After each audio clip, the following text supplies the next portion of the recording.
而家香港嘅一手私樓將有17000伙嘅供應，要除翻開成7年先可以完全消化到呢107000伙嘅供應。因為咁樣呢，發展商都要爭先去平價出售，所以香港未來嘅樓價就一定會大跌。喺呢幾年之間，我諗唔少人都聽過呢啲説話，不但樓市嘅評論家，仲有新聞記者、網民都經常講呢一番嘅説話，令到唔少嘅業主朋友都擔心，覺得香港未來樓市一定係前途昏暗，甚至想賣樓止蝕。喺之前我推出個樓市預測嘅呢條影片入面，都有極多嘅朋友去留言講呢一個問題，但當時我都喺影片講呢個問題其實係整一條片都唔夠講。但係由於太多人實在對呢個話題十分之有興趣，我就喺呢度同大家分享下呢107000伙嘅住宅供應到底係點樣煉成嘅。大家好，我係阿米。其實香港超過10萬伙供應足以令樓價大跌，只係一個偽議題。我都喺嗰條影片問過一個問題，就係點解喺幾年之間嘅跌市會由講咗咁多年嘅土地供應不足，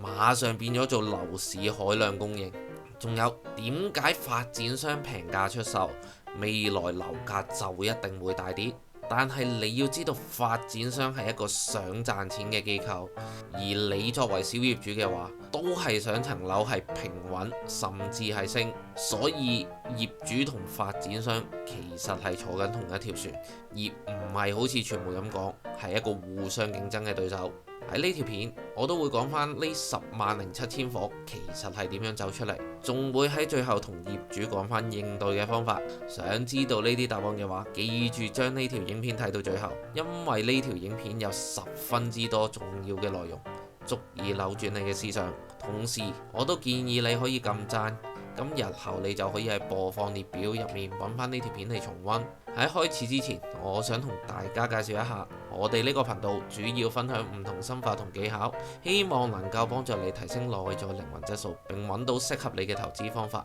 令你走最近嘅路，更快咁達到財務自由。喺度首先祝福幫手撳讚同訂閱我哋嘅朋友，喺睇完呢條片之後，都知道香港有超過10萬伙供應，足以令樓價大跌，只係一個偽議題。而家馬上進入今日嘅內容。首先講翻呢107000伙到底喺邊度走出嚟？其實就係房屋局嘅私人住宅一手市場供應統計數字。如果你努力少少，上翻佢個網度睇到呢一張圖，仲喺度大大隻字咁講，在未來3至4年間，大約可提供107000個單位，係唔係好嚇人呢？但係呢個數據其實已經做咗好多年。而家我俾你睇晒近5年年底嘅數據，其實喺21年，即係跟翻2020年數據，已經有92000個單位，而家係107000個單位，係多咗15000伙。其實去翻17000伙個數字嗰度，你係要睇埋啲細字先啱嘅，分別用簡化嘅説話嚟講，就係甲未賣嘅新樓，乙起緊嘅樓，減埋已賣出嘅樓花，丙準備可以起嘅樓。首先你會睇到喺24年未賣出嘅新樓係比20年嗰陣時係多咗15000個。咁其實條大數喺24年比翻20年都係多咗15000伙，但係你要諗翻呢15000伙係唔係一個真正嘅潛在供應呢？咁就當然唔係啦。你要知道香港喺22年9月開始加息，23年到24年中都係高息環境，買家係難以入市。我拎翻之前條片計嘅數都知，因為人工唔加，供樓支出要加，你要賣樓只可以用個樓價去大幅節約。其實一手樓未賣出個數字比較多，只係發展商喺呢幾年係冇乜大推新盤。多數冇人買嘅新盤都係有日價，而且交通唔太方便嘅地區，或者好似係港島南或者係啟德呢啲定位比較高嘅地區，本身都唔係打算好快咁賣。喺呢度我俾翻近年22至24年嘅新聞你睇，如果你喺呢幾年抽過新樓嘅話，都知道呢啲新樓係幾難先會抽得到。其實你自己揾翻呢3年嘅重點新盤，靠翻我啱啱所講地點唔係咁方便，或者個定位比較高嘅地區，例如青山公路、洪水橋同埋啟德，你自己揾翻呢度嗰啲新盤係好賣嘅多啊，定係唔好賣嘅多呢？喺度我借一借網上嘅資料俾你，你自己再揾翻下呢啲新盤嘅銷情係點樣啦。我唔喺度慢慢講啦，但係個總結就係，而家用家多數都係保持觀望態度，繼續等跌，而發展商見個價唔靚就唔多想拎出嚟賣，所以一手個成交自然就低。但係起樓起開就繼續起，就堆埋一堆樓喺度慢慢賣。其實樓作為硬通貨，長遠嚟講都會因為錢幣貶值而上升。只要發展商佢自己個負債比率唔太高，就唔需要急於賣樓求生。只係新聞同你煲到佢好似好唔掂咁樣。之前有網民留言嘅新世界，其實你睇翻佢個負債比率係一直都比其他3間大發展商大成截，你就知點解啦。再俾你睇埋近9年嘅一手成交數據，其實除咗22年同23年之外，香港一年係消化到15000到21000個新盤。但係個重點係16年到23年其實都係仲有樓市辣招，即係呢個數據入面，投資客同非永居買家嘅比例係十分之少。但係而家因為樓價下跌，政府已經撤辣，未來發生咩事我暫時唔知。最少你要知道啟德係國內同胞最喜歡嘅香港地區，同埋佢哋係絕對有能力去啟德買走你啲貨嘅。所以喺24年撤辣之後，一手成交都馬上咁樣上返去，所以多咗呢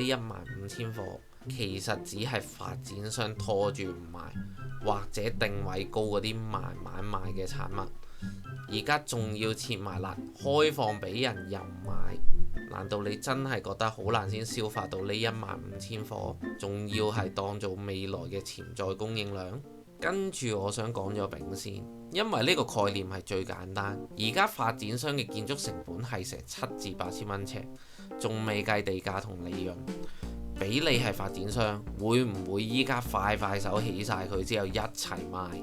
之後再賣平啲蝕埋俾你？正常人都手下先啦。到最後就講翻月，亦係呢個數據入面最多嘅數字。佢呢個數字係起緊嘅樓減翻已賣出嘅樓花，因為其實呢個標題係未來3至4年嘅供應量，其實起樓係應該每年都要起嘅。你直接用晒成條數加埋，去除一個大約嘅購買力係十分之有問題。即係你一年大概要消耗1萬幾千個單位，咁你應該要用翻1年嘅單位建成量去做比較。你用4年嘅總數去除翻1年嘅消耗量，係會唔合理咁變大。即係你要睇翻近年有幾多樓起好，同埋有幾多樓係起緊先啱。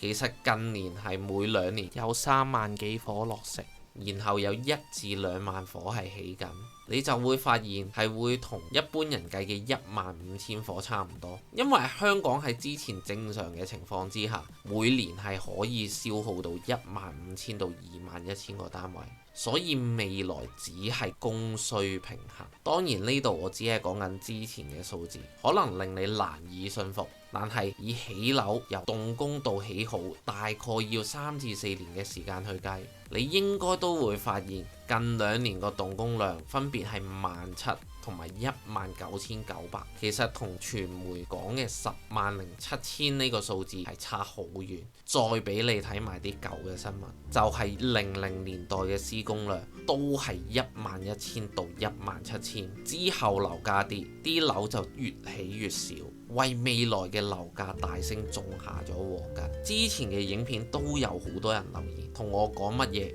香港嘅優勢冇晒，未來將會同大陸一樣，甚至被大陸追過。但係你諗翻00年代，何嘗唔係有人講97回歸？何嘗唔係喺沙士嘅時候講經濟好差，未來香港陸沉，同埋當時嘅出生率十分之低。最後香港個人口變成點樣，大家已經有目共睹啦。依家香港政府仲要同你玩輸入人才，再加上你睇下身邊有幾多個人係想擁有自己嘅家庭，但係仲未排到公屋或者仲未上車嘅人又有幾多？你就心知肚明啦。你以為我要講嘅嘢淨係得咁少？其實呢啲都未去到核心，因為個核心係呢個表嘅數據未能夠足以反映供應嘅真實情況，因為魔鬼在細節。你要睇翻佢個施工量係根據呢個原則嚟計數，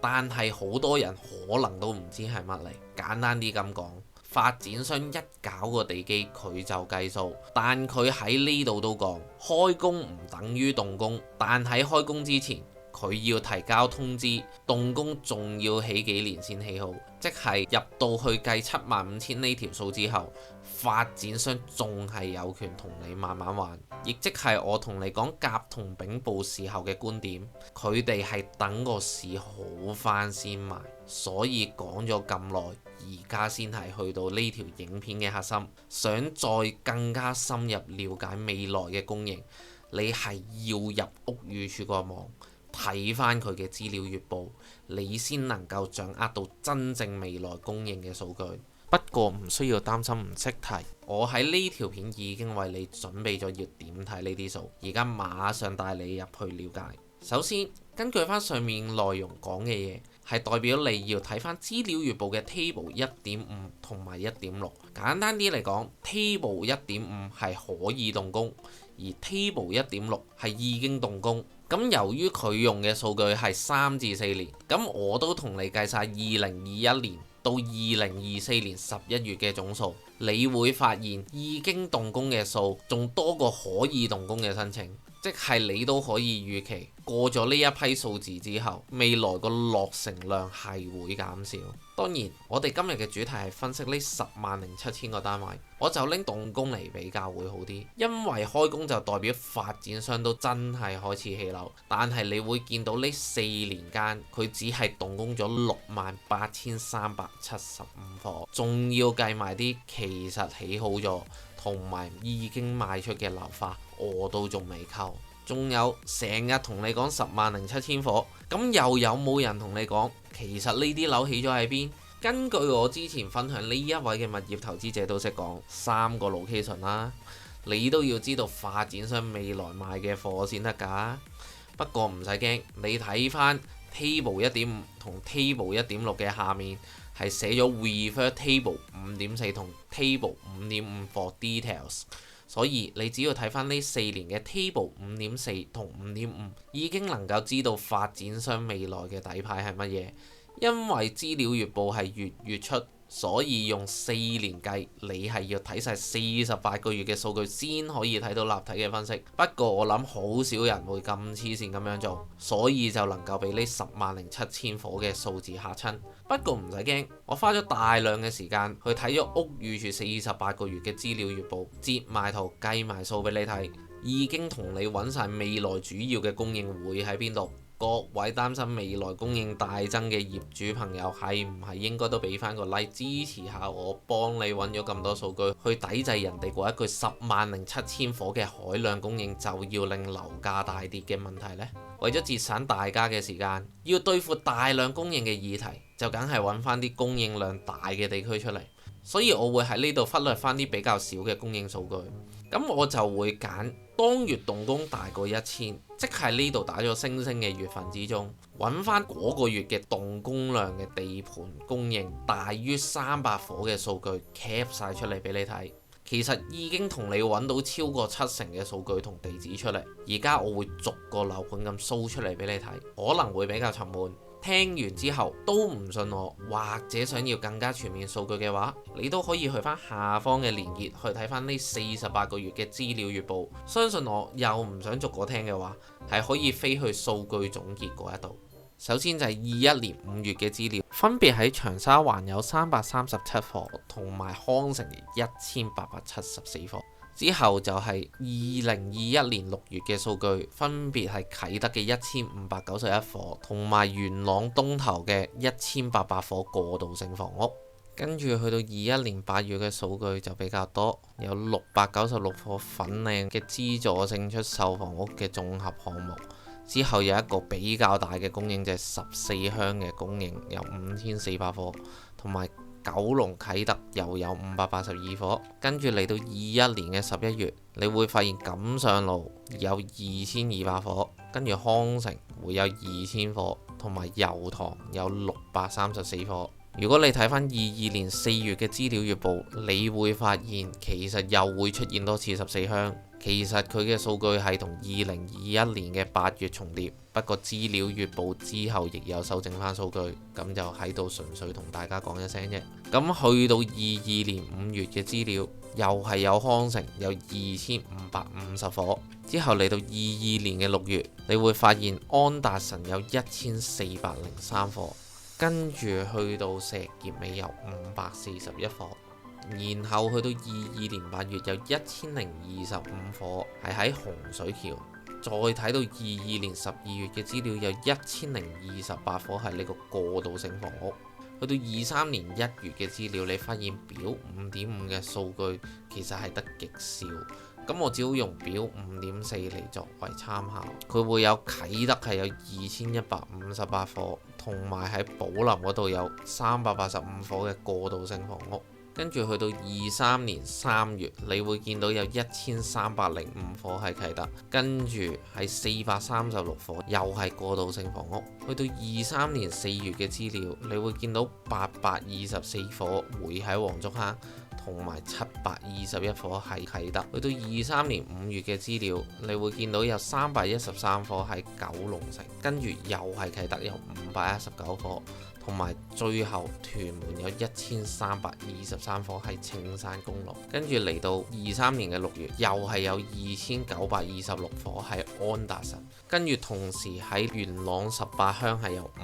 594伙。跟住嚟到23年嘅7月，你睇翻表5.5同啱啱一樣，其實係唔足夠嘅，係100伙都冇。咁我又攞翻表5.4嚟做數據，又係615伙喺黃竹坑，同埋有962伙喺洪水橋係資助性出售房屋。然後去到23年8月嘅數據，咁全部都係過渡性房屋嚟。咁去到23年嘅10月，你見到嗰962伙係同啱啱23年7月嘅洪水橋項目係同一個項目，就純粹俾你睇，其實係應該刪除翻佢嘅。你見到23年嘅12月喺大埔嘅馬窩路有1650伙，同埋喺上水古洞有884伙。去到24年3月嘅資料，安達臣嗰邊又有960伙。之後喺24年嘅4月嘅資料有2060伙會喺古洞。24年嘅5月嘅資料喺古洞足足有3667伙，同埋喺油塘高超道會有748伙。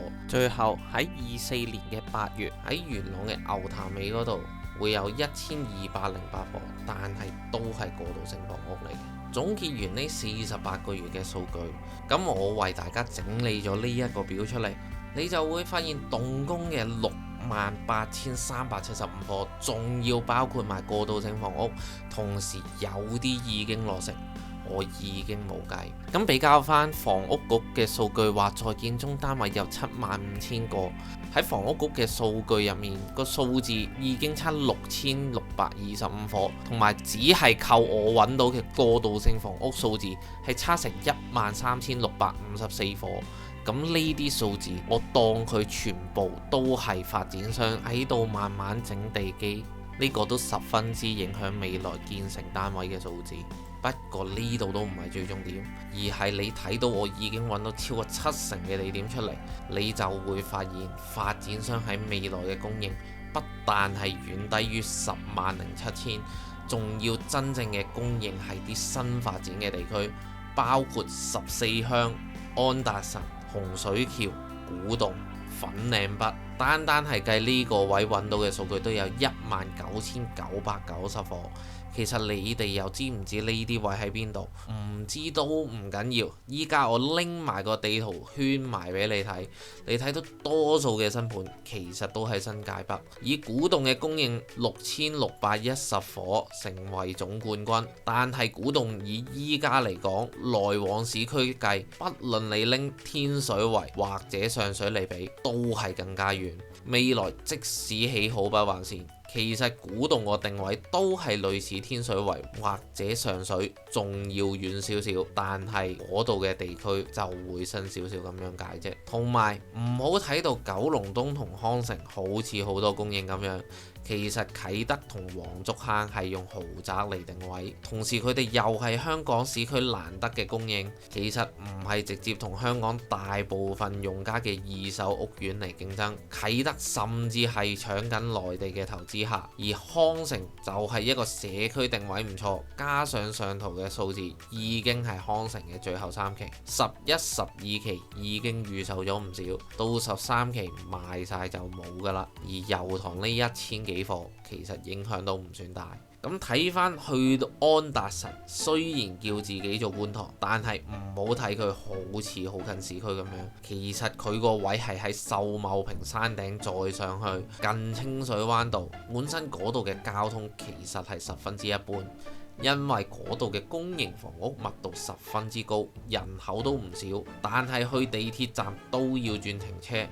其實對交通要求甚高嘅香港人嚟講，嗰度都係幾扣分。如果你聽唔明嘅話，你去嗰度一次就知道我講乜嘢㗎啦，而唔係單單睇地圖就得。咁去到九龍區以上我圈嘅供應重鎮，其實都係住宅居多，而樓嘅價值係源自於租金，而租金係源自於市場嘅人願意俾幾錢租。香港人對距離工作嘅地點同埋返工嘅時間係十分之敏感，所以距離揾錢嘅地方越遠就越唔值錢。雖然我嘅數據並唔能夠顯示到所有未來嘅新樓供應位置，但係香港市區住宅，甚至去到大部分擴展市區嘅住宅發展，已經去到一個近乎飽和嘅狀態，係一個不爭嘅事實。最多都係土瓜灣咁樣先有一個較大型嘅重建，但你要知道重建嗰啲唔係叫做新供應，因為本身係要拆舊樓，都會令市場本身嘅單位數量減少。即使重建之後放進地積比率，其實都唔會多出好多嘅供應。只要你手上嘅物業嘅位置唔太差嘅話，根本喺位置上，發展商未來新樓嘅位置係極大機會要輸俾你。咁你依家又需唔需要去驚？實際上一年2萬伙供應都冇，仲要開始減產緊嘅新樓呢？不如你撫心自問，你會唔會想由你住緊嘅物業換樓搬去大量供應嗰啲地方？我知道多數人嘅答案都係唔想，因為好多未來嘅供應都係遠離市區或者交通不便。咁你又有咩好怕呢？其實發展商要出呢啲貨仲難過二手業主，業主同發展商根本係坐緊同一條船，因為大家都有貨，大家都係想樓價平穩甚至係升，而唔係一個競爭關係。所以你係業主，你要做嘅嘢都係好簡單，就係同發展商企喺同一陣線，佢慢慢起，佢唔急賣，你就學佢慢慢住，唔急賣，而唔係依家賣咗比佢更加好嘅貨，然後再諗住等跌低炒。樓價升跌本身就係二手市場嘅成交價嘅綜合結果。其實業主同買二手樓嘅買家先係主導樓價嘅人。其實開始減息嘅時候，買家係根本有能力去買樓，只不過而家興講跌，個個就等跌，多數用家都係選擇等再平啲嘅機會出現，然後租住先。而有部分比較聰明嘅人已經準備轉租為買。業主作為持份者，你又計到條數，投資者都想出手執平貨嘅時候，你要做嘅嘢都好簡單，就係封盤唔買。如果有任何一個 agent 或者買家想再用呢10.7萬伙供應嚟劈你價嘅話，而你個單位又唔係上述供應區嘅重鎮，你就可以問下佢，其實知唔知未來嘅供應喺邊？同埋一年起樓其實都起唔到2萬夥。之後拎翻呢張圖俾佢睇，問佢乜嘢叫大量供應，甚至 share 埋呢條片俾佢睇，佢就會無言以對。其實只要業主開始企硬唔平賣，轉租為買嘅人就會開始急。你千祈唔好唔記得發展商係想賺錢嘅機構，所以發展商喺賣樓嘅時候就會同你推波助瀾，到時個住宅市場就會開始熱，只會有更加多嘅用家走返去買樓。畢竟好多人之前都係等跌而轉租，而一份租約一般都係2年。即係2-3年賣樓等跌嘅人，慢慢會喺呢1年間要面對業主加租，咁不如去買翻樓呢一個嘅話題。買得樓嘅人都係成年人，有自行判斷嘅能力。你即管考慮下我講嘅嘢真啲，定係呢10.7萬夥嘅供應會令樓價大跌先真啲？你都可以 share 呢條片俾其他嘅業主睇，睇下未來嘅新盤供應量足足以威脅到樓價大跌。我係 SM 投資記嘅阿米，我同時作為一名業主，我觀察完以上嘅數據之後，並不認為而家係一個適合賣樓嘅時機，現時亦冇打算委託代理賣樓。以上就係我今期全部嘅內容。如果想支持我嘅話，可以俾個 like 同埋訂閱我，多謝你嘅觀看，拜拜。